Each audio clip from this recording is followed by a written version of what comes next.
तो बेटा आज का जो चैप्टर है वो है सेकंड चैप्टर और इसका नाम है आपके बुक के हिसाब से संदीप गर्ग के पास अगर बुक है तो उसके उस चैप्टर का नाम है इंडियन इकोनॉमी 1950 टू 1990। देखो हालांकि जो आप पहले पढ़ चुके हैं जो आप पहले पढ़ चुके हैं वो था ईव ऑफ इंडिपेंडेंस, मतलब बात कब की हुई, 1947 तक की बात हो चुकी है। ठीक है, इस चैप्टर में हम 1950 से लेकर 1990 तक का पढ़ने वाले हैं। ठीक, मतलब हमारी जो सीरीज चल रही है वो ऑब्वियसली ईयर वाइज चल रही है। 1947 तक आपने सारे सेक्टर के फीचर पढ़ लिए, एग्रीकल्चर सेक्टर कैसा था, इंडस्ट्रियल सेक्टर कैसा था, फॉरेन ट्रेड कैसा था, हर एक चीज आपने प्रीवियस चैप्टर में पढ़ चुके हो। 1947 के बाद क्या हुआ, और चैप्टर का नाम क्या है, इंडियन इकोनॉमी 1950 टू 1990। लेकिन अभी भी 3 साल गैप दिख रहा है आपको बीच में। इस 3 साल में क्या हुआ है, लिखा बेटा इकोनॉमिक प्लानिंग, जो कि इसी चैप्टर की बात होगी। ठीक है, हालांकि अगर टॉपिक अगर ना भी दिखे आपके बुक में तो कोई इशू नहीं है, आप यहाँ से पढ़ लेना। ठीक है, आपकी बुक कोई वैसी बुक नहीं है कि हाँ सीबीएसई आपकी बुक में से देगा, क्योंकि वो रेफरेंस बुक है बस। ठीक है, तो बेटा 1947 से लेकर 1950 के बीच में जो भी हमारे इकोनॉमी में प्लानिंग की गई वो सब हम पढ़ने वाले हैं इस टॉपिक में। नाम क्या है, इकोनॉमिक प्लानिंग। ठीक है, अच्छा फिर बता देता हूँ, 1950 से लेकर 1990 के बीच में पढ़ोगे, अभी इस चैप्टर में पढ़ोगे, लेकिन उससे पहले मैं फिर से बोल रहा हूँ, जो 3 साल है उन 3 साल में हमारे इंडिया में क्या क्या हुआ, सिर्फ प्लानिंग की गई। प्लानिंग क्या होता है, वैसे प्लानिंग नहीं, कौन सा क्या नाम पूरा नाम, इकोनॉमिक प्लानिंग की गई। अब इकोनॉमिक प्लानिंग क्या होता है, किसी भी देश को ग्रोथ करने के लिए प्लानिंग बहुत जरूरी है, इकोनॉमिक प्लानिंग बहुत जरूरी है, क्योंकि देश के पास जितने रिसोर्सेज हैं उस रिसोर्सेज को यूज करते हुए, देश की प्रायोरिटीज को समझते हुए उसको डेवलपमेंट में उस रिसोर्सेज को लगाना। ठीक है, कैसे, क्या बिना सोच समझे कुछ भी हो जाता है, कहीं पैसा लगा देंगे। वैसे तो उस टाइम पे इंडिया के पास रिसोर्सेज बिल्कुल भी नहीं थे, लेकिन जो भी थोड़े बहुत बच गए थे उस रिसोर्सेज को देश के डेवलपमेंट में कहाँ पे कैसे कैसे लगाया जाएगा, वो सब की बात इसमें आती है, इकोनॉमिक प्लानिंग में आती है। बेटा कोई भी काम करने से पहले आप प्लानिंग करते हो तो ऑब्वियसली उस चीज में आप अपने गोल को अचीव कर पाते हो। तो वही चीज यहाँ पे हुई है कि इंडिया की जो इकोनॉमी है वो बहुत ज्यादा डाउन हो चुकी थी, स्टैग्नेट हो चुकी थी। तो अब बारी थी क्या करने की, प्लानिंग करने की, कि कैसे हमारी इकोनॉमी को बेहतर किया जाए। हालांकि 1947 के बाद कोई भी गवर्नमेंट नहीं थी हमारे देश में।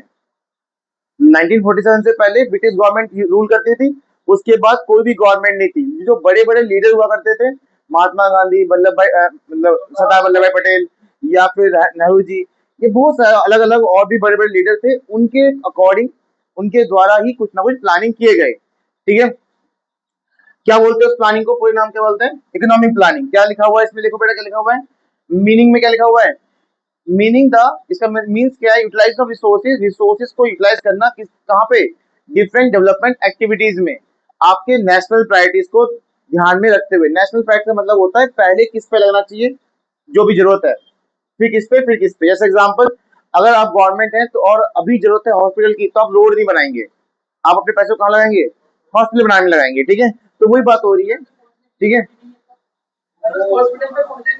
हाँ अगर रोड नहीं तो रोड बनाएंगे पहले, फिर चलिए बेटा, अब यहाँ पे वही बात की जा रही है कि इकोनॉमिक प्लानिंग मतलब आपके पास जो भी नेशनल रिसोर्सेज हैं उसको कैसे यूटिलाइज किया जाएगा अलग अलग डिफरेंट डिफरेंट डेवलपमेंट एक्टिविटीज में। ठीक है, चलो इसके बाद बेटा आप ये समझते हो कि आखिर कौन कौन सी इकोनॉमी होती है और हमारे इंडिया में कौन सी इकोनॉमी को अडॉप्ट किया गया था। हालांकि आप चीज 11 में पढ़ चुके हो। बेटा 3 तरह की इकोनॉमी होती है, एक कैपिटलिस्ट इकोनॉमी, एक मिक्स इकोनॉमी और एक सोशलिस्ट इकोनॉमी या सोशलिस्ट इकोनॉमी बोल सकते हो आप। ये आप 11 में पढ़ चुके हो इकोनॉमी के बारे में। बेटा इकोनॉमी मतलब एक ऐसा सिस्टम जहां अर्न करते हैं लोग अपनी लिविंग के लिए, और ये रूम भी इकोनॉमी है, ये देश भी इकोनॉमी है, क्योंकि लोग यहाँ पे अर्न करते हैं अपनी लिविंग के लिए। तो बेटा आपकी जो इंडियन इकोनॉमी है, आपकी जो इंडियन इकोनॉमी है वो कौन सी इकोनॉमी है, तीनों में से बताओ। ये आप 11 पढ़ चुकी हो।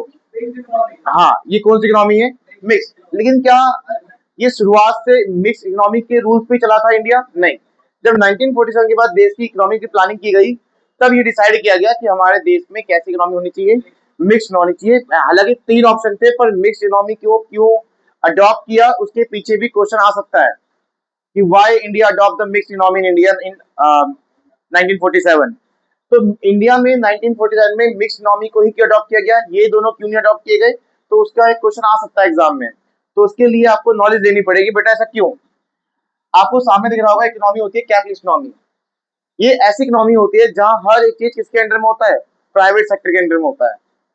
मतलब आप कोई भी सेक्टर ले लो, education, hospitality, hospital, road transportation, communication, हर एक चीज किसके अंडर में होगा? प्राइवेट सेक्टर के अंडर में होगा।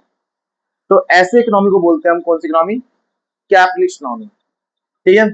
उस टाइम पे ये वाली इकोनॉमी को अपनाना नहीं जा सकता था। उसके पीछे रीजन ये है कि हमारे देश में पैसा नहीं था। मतलब क्या उस टाइम पे आप उन लोग जिनके पास थोड़ा बहुत पैसा भी है, क्या उनसे ये बोलोगे कि आप रोड बनाइए? वो नहीं बनाएंगे। क्यों? क्योंकि रोड बनाने से उनको कोई फायदा नहीं होगा। लेकिन आज प्राइवेट कंपनियां रोड बनाती हैं। क्यों? क्योंकि उनको फायदा हो जाता है।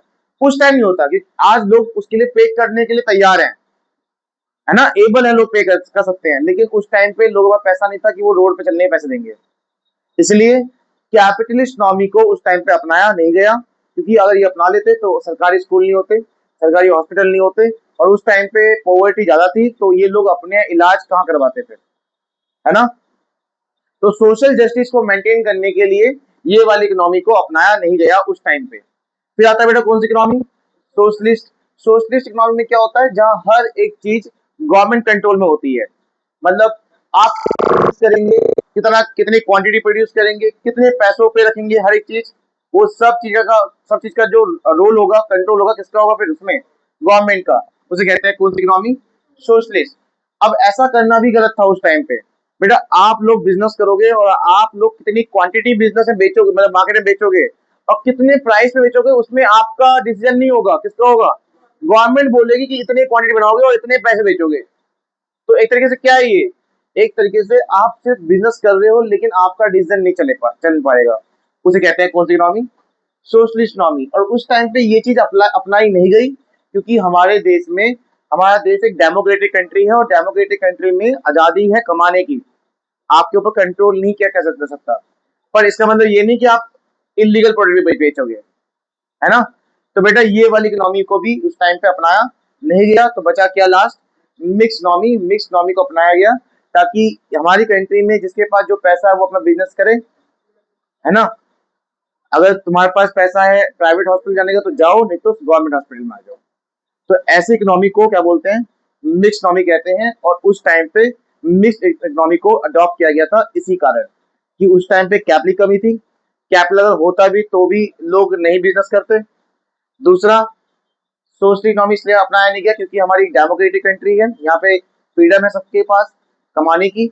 इसलिए ये वाली इकोनॉमी को अडॉप्ट नहीं किया गया। लास्ट में कौन सा इकोनॉमी अडॉप्ट किया गया? मिक्स इकोनॉमी को।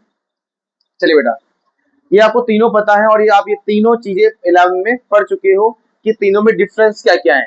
बेटा अगर हम बात करें ऑनरशिप की, तो कैपिटलिस्ट इकोनॉमी में ऑनर कौन होता है? प्राइवेट सेक्टर होते हैं। और सोशलिस्ट में कौन होता है? पब्लिक सेक्टर, मतलब गवर्नमेंट का सेक्टर। ठीक है। और उसमें कौन होते हैं? दोनों होते हैं। अगर हम बात करें प्राइस डिटर्मिनेशन, मतलब किसी चीज के प्राइस कैसे रखे जाते हैं, तो बेटा कैपिटलिस्ट इकोनॉमी में प्राइस कैसे रखे जाते हैं? मार्केट फोर्स, मतलब डिमांड एंड सप्लाई। जैसे अगर आपका कोई प्रोडक्ट आप मार्केट में बेच रहे हो, अचानक से आपने उस प्रोडक्ट के प्राइस बढ़ा दिए, क्यों? ये डिमांड बहुत ज्यादा है। तो डिमांड की वजह से आपने पैसे बढ़ा दिए, और गवर्नमेंट कंट्रोल नहीं है आपके ऊपर, आप अपनी मर्जी से कर पा रहे हो ना। तो आप अपने प्राइस पैसे किस बेस पे रख रहे हो? Market force. मार्केट फोर्स में क्या आता है? Demand and supply. लेकिन सरकार जो होती है, गवर्नमेंट जो होती है, वो किसी चीज के प्राइस इस बेस पे रखती नहीं है। वो अपने हिसाब से ही पैसे रखते हैं। अगर डिमांड और सप्लाई देख के पैसे रखे जाते ना यहाँ पर, तो रेलवे के टिकट के प्राइस और ज्यादा होते, क्योंकि उन्हें पता है सप्लाई करने वाले हमें अकेले ही हैं, और खरीदने वाले लोग कहीं और जाएंगे नहीं। तो चलो 700 टिकट 1500 कर देते हैं, तब भी बिकेगा। लेकिन वो इस बेस पे काम नहीं करते, वो तब भी अपने हिसाब से प्राइस रखते हैं, आया ना। और वहां होता है तो दोनों, क्योंकि जो प्राइवेट सेक्टर होंगे वो मार्केट फोर्स के हिसाब से प्राइस रखेंगे, और गवर्नमेंट अपने हिसाब से रखेगी। बेटा मोटिवेशन ऑफ प्रोडक्शन, यहाँ पे क्या मोटिव होता है? प्रॉफिट कमाना। हर एक प्राइवेट सेक्टर का मोटिव क्या होता है? प्रॉफिट कमाना। पर इनका मोटिव क्या है? और वहां क्या होगा? दोनों, क्योंकि प्राइवेट भी है और पब्लिक भी है वहां पे। गवर्नमेंट का रोल यहाँ पे नहीं होता, पर हाँ लिमिटेड रोल होता है यहाँ पे। यहाँ पे नो रोल बोल देना सही नहीं है, लिमिटेड रोल ज्यादा अच्छा वर्ड रहेगा। क्यों? कि बेटा आप जब यहाँ बिजनेस करते हो ना, जब आप प्रोडक्ट को बेचते हो तो आप कौन सी इकोनॉमी में हो, लेकिन उस प्रोडक्ट के प्राइस के ऊपर गवर्नमेंट आपके ऊपर जीएसटी लगाती है, थोड़ा बहुत आया ना, तो थोड़ा बहुत तो कंट्रोल है ही। और दूसरा कंट्रोल ये भी रहेगा कि आप कुछ इलीगल प्रोडक्ट ना बेचो, ये भी कंट्रोल है। तो लिमिटेड कंट्रोल तो गवर्नमेंट का रहता ही है, लिमिटेड रोल तो गवर्नमेंट का इस सेक्टर में है। और यहाँ पूरा कंट्रोल है भैया। अगर सोशलिस्ट इकोनॉमी चल रही है आपके देश तो कंप्लीट रोल किसका होगा, गवर्नमेंट का ही होगा। और वहां पे क्या है, दोनों का।